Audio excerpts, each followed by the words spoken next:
Uninvited my foster brother from my wedding after he said we're not real siblings, and my parents boycotted the ceremony to bail him out of jail, then asked me for money and called me selfish when I refused. This should be one of the best times of my life, but instead, I, 34M, have been dealing with a mess that's been building up for over 20 years. For context, when I was 10 years old, my parents decided to become foster parents. I was their only child, and they always talked about wanting to help kids who needed homes. I didn't really understand what that meant at the time. 6 months after they got their foster license, 2 brothers came to live with us. Trevor, 7M at the time, and Devin, 4M at the time, had been removed from their home because of neglect. My parents explained that the boys had been through a lot and needed patience and understanding. Trevor had problems from day one. He would scream for hours over small things like being told to put his shoes away.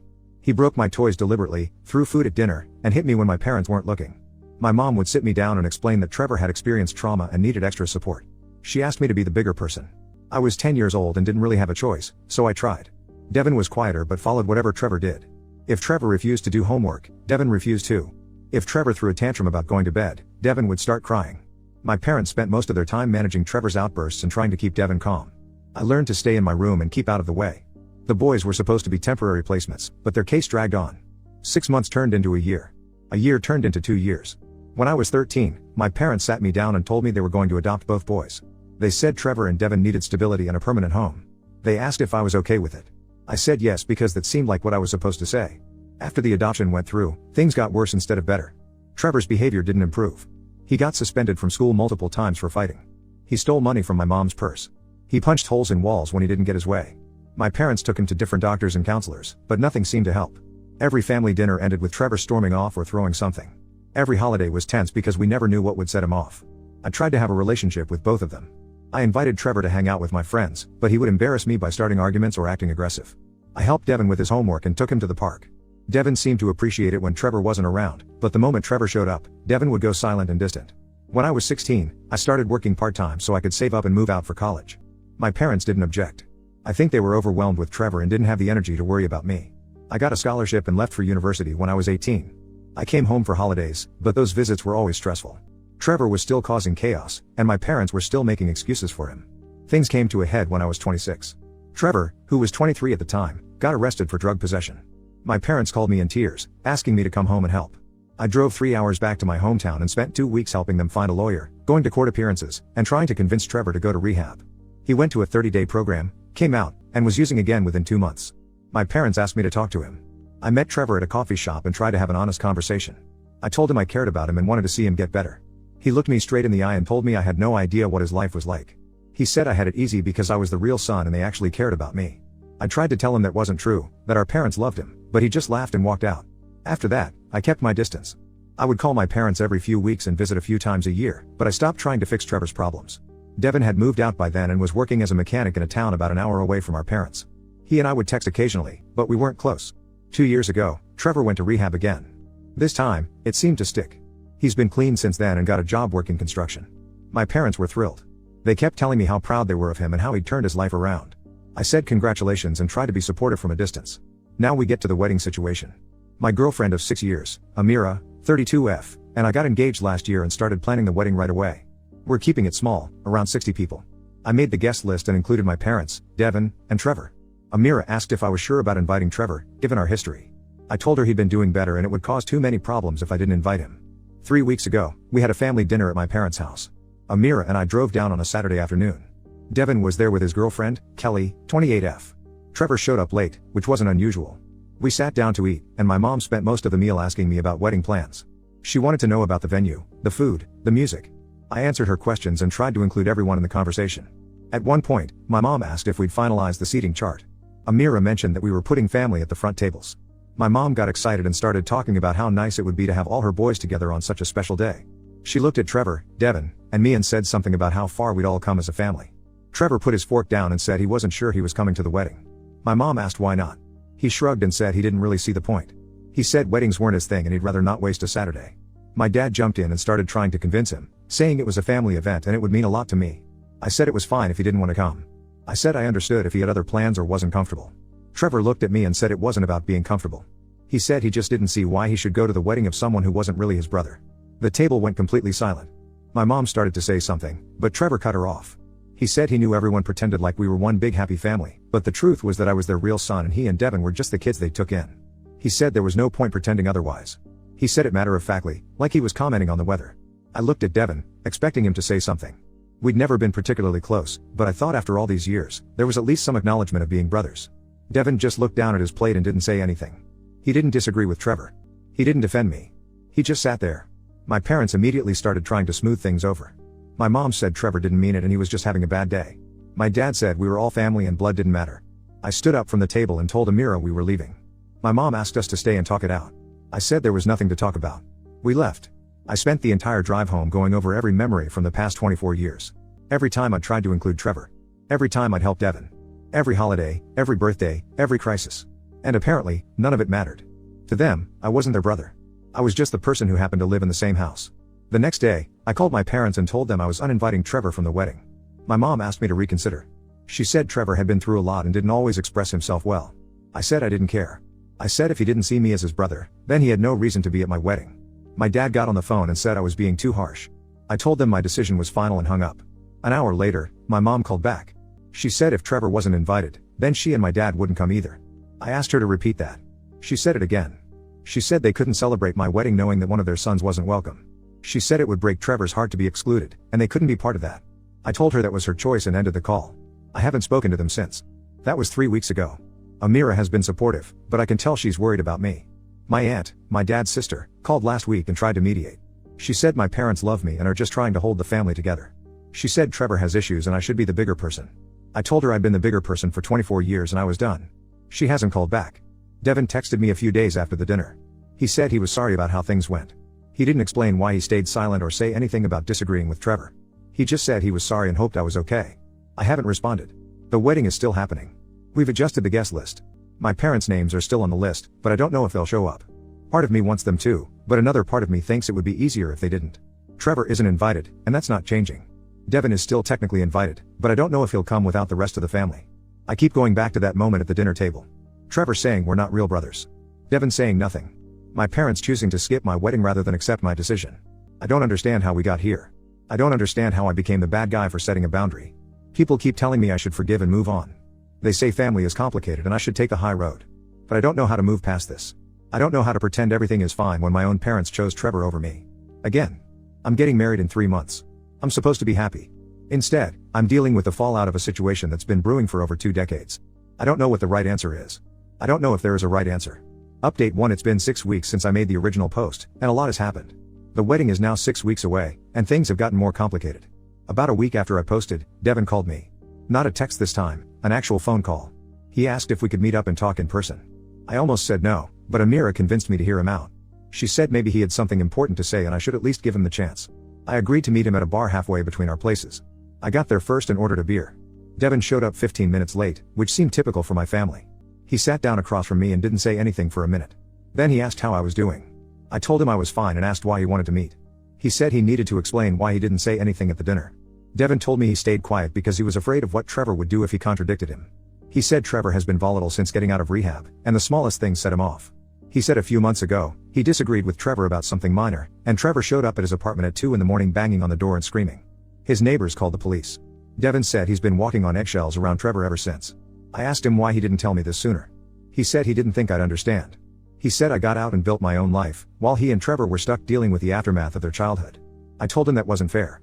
I said I spent years trying to be there for both of them. Devin said he knew that, but things were different for him and Trevor because they'd been through things I couldn't understand. Then he said something that caught me off guard. He said he's also felt like an outsider in the family, just in a different way than me. He said our parents have always focused on Trevor because Trevor is the one with the loudest problems. He said he's felt invisible his entire life because he wasn't causing trouble. He said at least I got to be the real son. He got to be the quiet one nobody noticed. I didn't know what to say to that. I told him I never thought about it that way. He said most people don't. He said when you're the kid who doesn't cause problems, people assume you're fine and they ignore you. He said he learned early on to just keep his head down and stay out of the way. We talked for about 2 hours. Devin told me he wants to come to the wedding, but he's afraid of the backlash from our parents and Trevor. He said if he comes without them, they'll see it as him choosing sides. I told him it's not about sides. I told him it's about respect, and Trevor made it clear he doesn't respect me. Devin said he understood, but he needed time to figure out what to do. Before he left, he said one more thing. He said Trevor has been telling people that I'm trying to destroy the family because I can't handle not being the center of attention anymore. He said Trevor has been texting relatives and mutual friends, giving them his version of what happened at the dinner. He said some people believe Trevor because they don't know the full story. I went home and told Amira everything. She asked if I wanted to reach out to the relatives Trevor contacted and explain my side. I said no. I said if people want to believe Trevor without asking me, that's their choice. She didn't argue. 2 weeks after that conversation with Devin, my mom called. I almost didn't answer, but I did. She asked if we could talk. I said we could talk right then on the phone. She said she wanted to meet in person. I said no. She asked why I was being so difficult. I told her she chose not to come to my wedding, so I didn't see the point in meeting up to discuss it further. She started crying on the phone. She said I was being unfair and she was just trying to keep the family together. She said Trevor needs support and she can't abandon him. I asked her if she realized what she was saying. I asked her if she understood that she was choosing to miss my wedding because Trevor doesn't consider me his brother. She said it wasn't that simple. I asked her to explain how it wasn't that simple. She said Trevor has been through trauma and he doesn't always process things correctly. She said he didn't mean what he said at the dinner.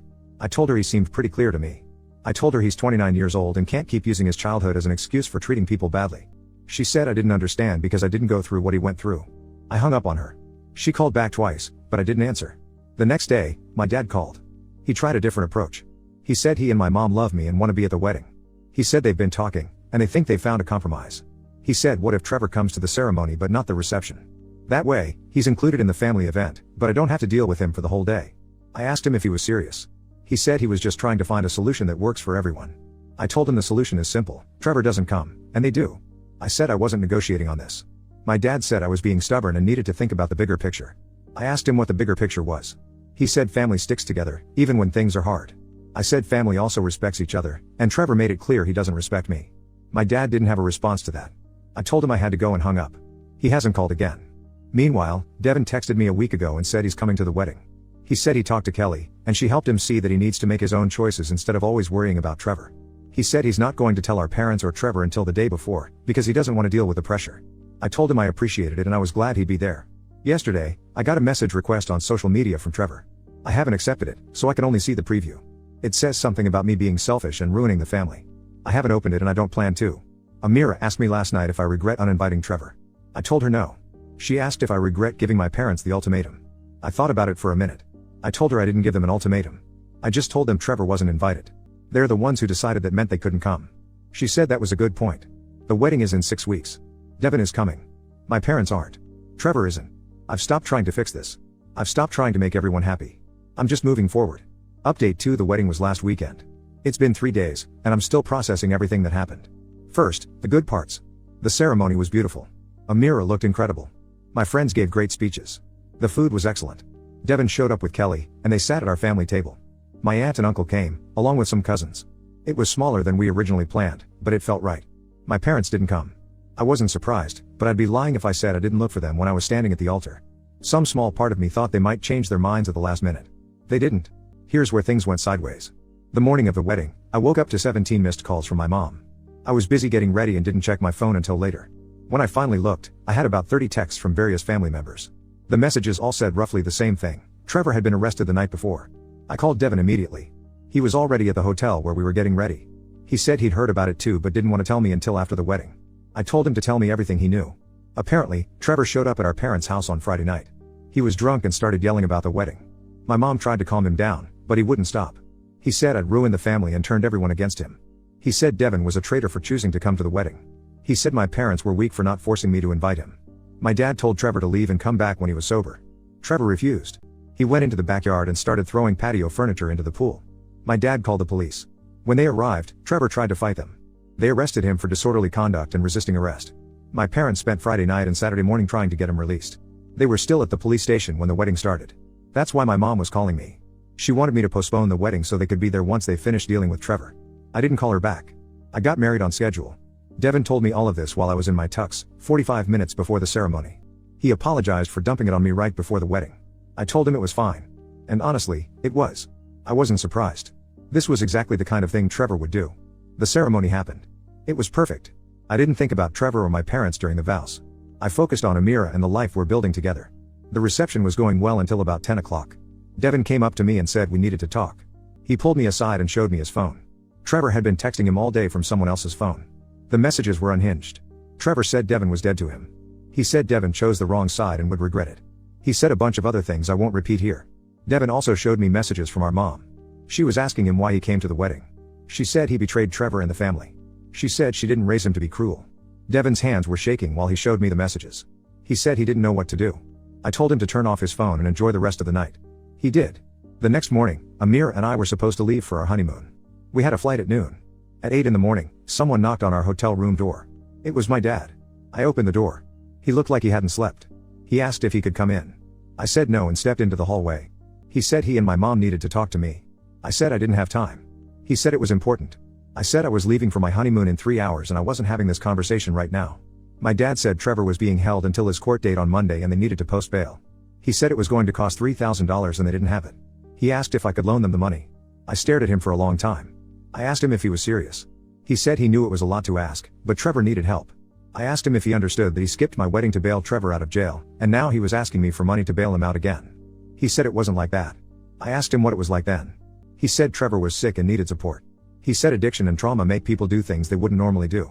I told him Trevor has been doing things like this for 20 years and at some point it stops being about trauma and starts being about choices. My dad said I didn't understand because I've never been in Trevor's position. I told my dad I wasn't giving him the money. He asked me to reconsider.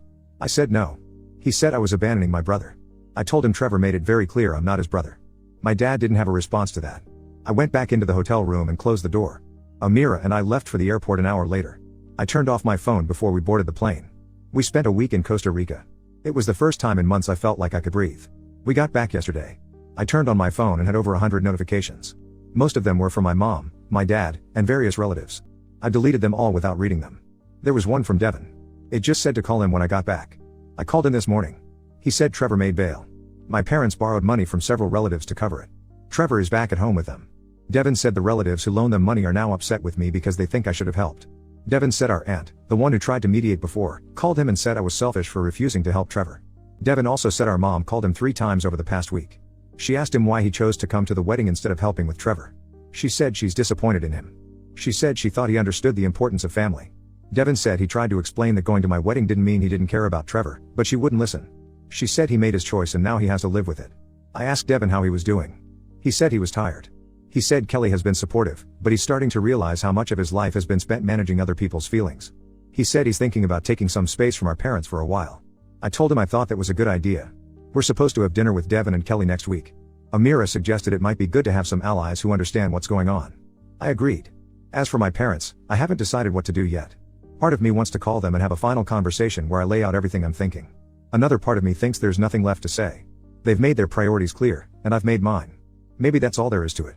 Update 3: It's been 2 months since the wedding, and I'm writing this as a final update because I don't think there's much more to say after this. Trevor's court date happened about 6 weeks ago. He pleaded guilty to disorderly conduct. He got a fine and community service hours. No jail time. My parents were relieved. They called Devin to tell him the news. They didn't call me. Devin and I have been meeting up regularly since the wedding. We've had dinner a few times, and Kelly has joined us most of the time. Last month, Devin told me something that explained a lot about our family dynamic. He said that when he and Trevor first came to live with our parents, the social worker told our parents that Trevor would need extra attention because of his behavioral issues. The social worker said Devin was more resilient and would be fine with less focus. Our parents took that advice and ran with it. Devin said he spent his entire childhood being told he was the easy one and Trevor was the struggling one. He said nobody ever asked if he was actually okay or if he needed help. They just assumed he was fine because he wasn't breaking things or getting in trouble. He said he learned to hide any problems he had because he didn't want to add to the chaos Trevor was already causing. I told Devin I never realized how bad it was for him. He said most people didn't. He said he got good at blending into the background. He said the only time anyone noticed him was when they needed him to help with Trevor. A few weeks ago, Devin made a decision. He told our parents he was going to take a break from family gatherings and phone calls for a while. He said he needed space to figure out his own life without constantly worrying about Trevor or managing their expectations. My mom cried. My dad told him he was being dramatic. Devin held firm. He said he'd reach out when he was ready, but for now, he needed distance. My mom called me after that conversation with Devin. It was the first time we'd spoken since the wedding. She said I had turned Devin against the family. She said Devin was fine until I started filling his head with negative ideas. I asked her what negative ideas she was referring to. She said I'd convinced Devin that they cared more about Trevor than him, which wasn't true. I asked her if she really believed that. She said of course she did. They loved all 3 of us equally. I asked her where she was on my wedding day. She went quiet. Then she said that was different because Trevor needed them. I asked her if she heard what she just said. She said I was twisting her words. I said I wasn't twisting anything. I said she chose to miss my wedding to deal with Trevor's crisis, which he created himself. She said Trevor can't help his issues. I said he's 29 years old and needs to start taking responsibility for his actions. She started crying. She said I didn't understand what it was like to watch one of your children struggle and not be able to fix it. I told her she was right, I didn't understand, because I'm not a parent. But I did understand what it was like to watch your parents prioritize one child over the others for your entire life. She said that wasn't fair. I said it was fair, and it was also true. I told her I was done with this conversation. She asked when we could talk again. I said I didn't know. She asked if I was cutting her out of my life. I said I wasn't cutting anyone out. I just wasn't going to keep having the same argument over and over. I said when she was ready to acknowledge that her choices have consequences, we could talk. Until then, there wasn't much to discuss. She hasn't called since. My dad sent me an email last week. He said he and my mom are hurt by how things have turned out. He said they never meant to make me feel less important than Trevor. He said they were just trying to help a child who needed more support. He said they hoped I could forgive them and we could move forward as a family. I haven't responded to the email yet. I don't know if I will. Trevor reached out to Devin a couple of weeks ago. He asked if they could meet up. Devin said no. Trevor asked why. Devin said he wasn't interested in being around someone who treats people the way Trevor does. Trevor said Devin was being unfair and he'd apologized. Devin asked when he apologized. Trevor didn't have an answer. Devin told him to lose his number. As for me and Amira, we're doing well. We bought a house last month. It's about 3 hours away from my hometown. Amira got a promotion at work. We're settling into married life and making plans for the future. We talk sometimes about having kids someday. When we do, I think a lot about what kind of family I want to create for them. I don't know if I'll ever have a relationship with my parents again. I don't know if Trevor will ever take responsibility for his actions. I don't know if our family can be repaired, or if it's even worth trying to repair it. What I do know is that I'm done sacrificing my own peace for people who don't respect me. I'm done being the bigger person in situations where I'm not the one creating the problem. I'm done waiting for my parents to choose me. Devin called me yesterday and said he's thinking about moving closer to where Amira and I live. He said he wants to be around people who don't make him feel like he has to earn their affection. I told him he's welcome to stay with us while he looks for a place. He said he'd think about it. Maybe that's the real conclusion here. Not reconciliation or closure, but the decision to build something new with the people who actually show up for you. My parents didn't show up for my wedding. Trevor has never shown up for anything that didn't directly benefit him. Devin is showing up now, and that means something. I don't have a neat ending to this story. I don't have some profound realization about family or forgiveness. I just have the facts. I set a boundary, people reacted badly to it, and I'm living with the consequences. I'm okay with that. Now let's move to the next story. Story 2. My mom gave my brand new truck to my half-sister without asking. Now it's damaged and I'm considering calling the police. I, 26M, purchased my first truck 2 months ago, a 2015 Ford F-150 that I saved for over 3 years to buy. I live with my mother in a small rural town where public transportation isn't an option. Before getting my truck, I relied on my mom for rides or expensive Uber trips when visiting my dad who lives an hour away. For background, I have a half-sister named Amy, 39F, who lives about 2.5 hours away in the city. We share the same mom but different dads. Growing up, I lived primarily with my mom while visiting my dad on weekends. Amy had a similar arrangement with her dad. Due to our 13-year age gap and living in different towns, Amy and I were never close. By the time I was old enough to remember things clearly, she was already moving out for college. We see each other at holidays and family events, but our relationship always felt more like acquaintances than siblings. My mom recently told me that Amy is going through a difficult divorce. Her husband took their only car since it was in his name. This left Amy without transportation for herself and her 3 kids. Amy works full-time at an insurance office and needs a car to get her children to school and herself to work. Yesterday morning, my mom approached me while I was working from home. I do customer service for a tech company, and asked if Amy could borrow my truck for a couple months until her divorce was finalized and she could afford her own vehicle. My immediate response was no. I explained that I just got this truck, it's the first vehicle I've ever owned, and I'm not comfortable with someone else driving it, especially for that long. My mom tried to convince me by explaining how much Amy was struggling. She mentioned that Amy couldn't afford rideshare services every day, and public transportation in her area wasn't reliable enough for her work schedule. I still refused. My truck represents freedom to me after years of depending on others for transportation. I worked hard for it, and I'm not willing to give up that independence. Over the next 3 days, both my mom and Amy called and texted me continuously trying to change my mind. Amy offered to pay my monthly loan payment while using the truck. Mom suggested Amy could cover the insurance costs if the arrangement lasted beyond 2 months. I consistently refused these offers. The issue wasn't about money, I simply didn't want to part with my truck or have someone else driving it. This morning, I woke up around 8 a.m. and noticed the house was quiet. I checked the garage and found my mom's car there, but my truck was gone.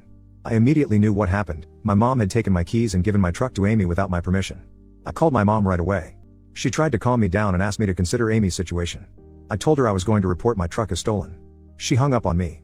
For additional context, my mom refused to let Amy borrow her car because she needs it for work.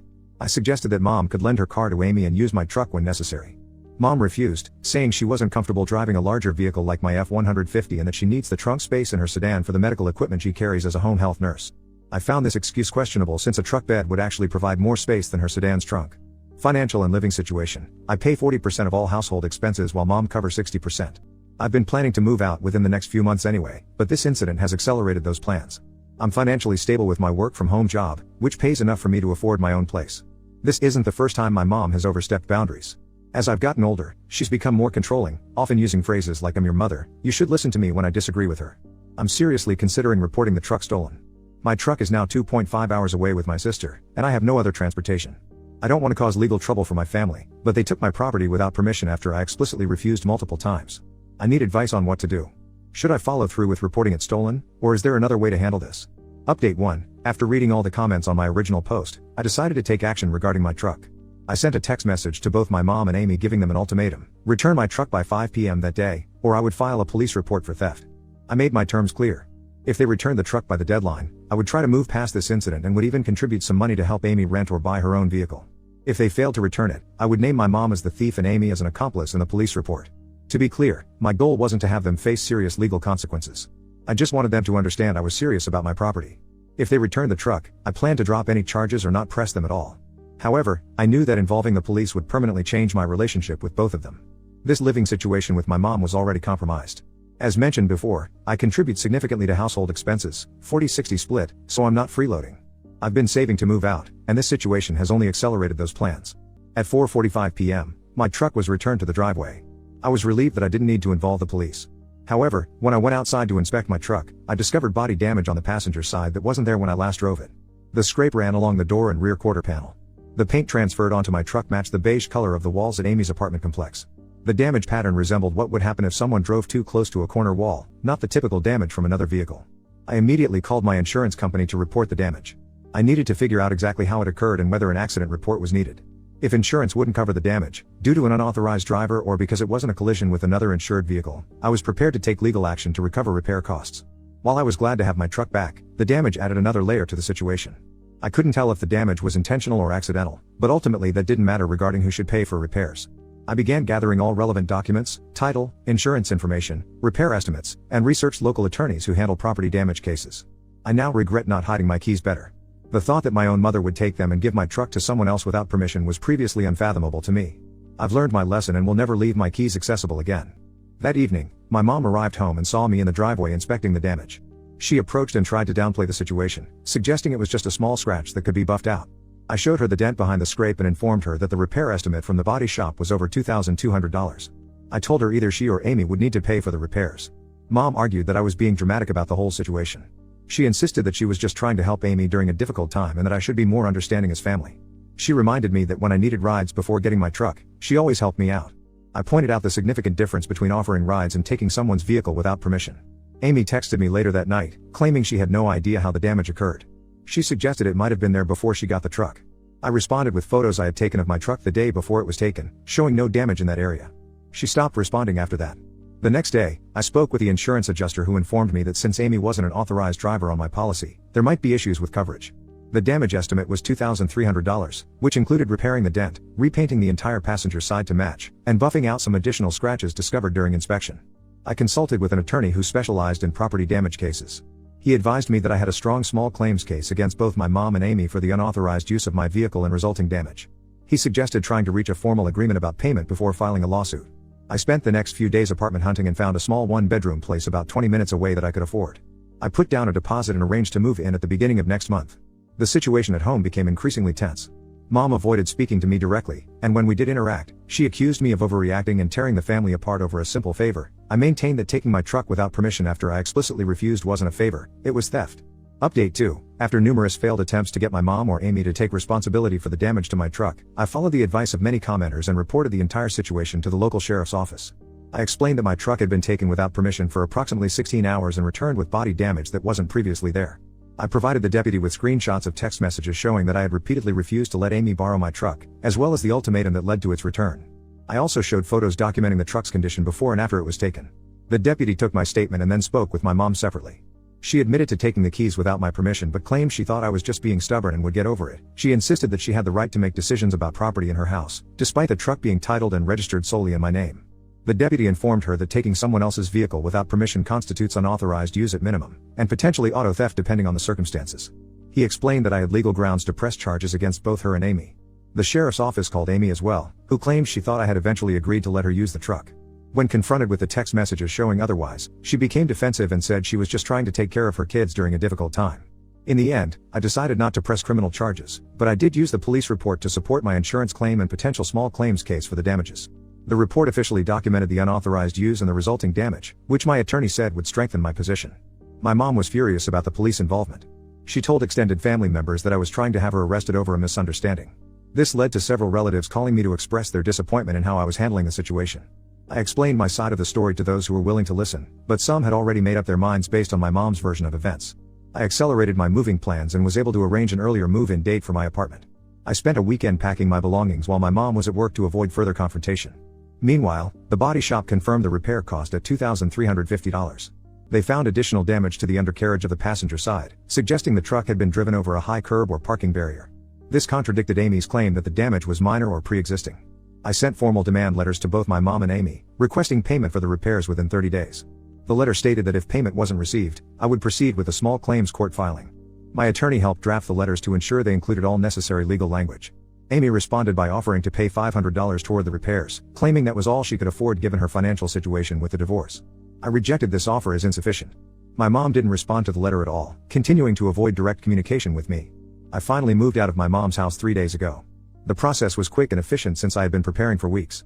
I didn't say goodbye when I left, I simply took my belongings and my damaged truck to my new apartment. Update 3, it's been a month since I moved out of my mom's house, and I wanted to provide a final update on the situation with my truck and family relationships.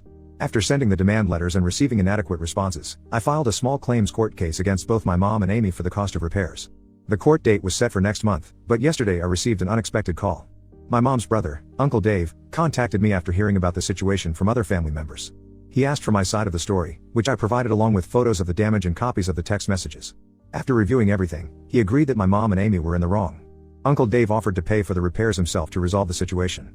He explained that he didn't want family issues to be dragged through court. I accepted his offer with the condition that he understood I wasn't the one at fault. He agreed and transferred the full $2,350 to my account that afternoon. I withdrew the court case immediately. With the repair costs covered, I took my truck to the body shop today. They estimated the work would take about a week to complete. In the meantime, the shop provided a loaner vehicle, which is a significant relief. As for family relationships, I haven't spoken to Amy since moving out. She sent several text messages trying to justify her actions, but I didn't respond. I've decided to maintain distance from her indefinitely. My relationship with my mom remains strained. She called once after I moved out, not to apologize but to tell me I was welcome to come back when I stopped being childish. I explained that I had no intention of returning and that her actions had irreparably damaged our relationship. I told her I needed time and space away from her, and that any future relationship would depend on her acknowledging what she did wrong and respecting my boundaries. Some family members have tried to pressure me into reconciling with my mom, suggesting that family should stick together and that I should forgive her because she's still your mother. I've maintained my position that respect is essential in any relationship, including family ones. Living on my own has been a positive change. My apartment is small but comfortable, and the independence feels right. I no longer worry about someone taking my possessions without permission or dismissing my boundaries. The entire experience taught me valuable lessons about standing up for myself and establishing clear boundaries, even with family members. While I didn't want things to escalate to the point of involving police and courts, I'm glad I took the necessary steps to protect myself and my property. When my truck is repaired, I plan to install additional security features, including a hidden kill switch and GPS tracker. I never want to experience this kind of situation again. For now, I'm focusing on my work, enjoying my independence, and building relationships with people who respect my boundaries. The road ahead seems much clearer now that I'm in control of my own life and property.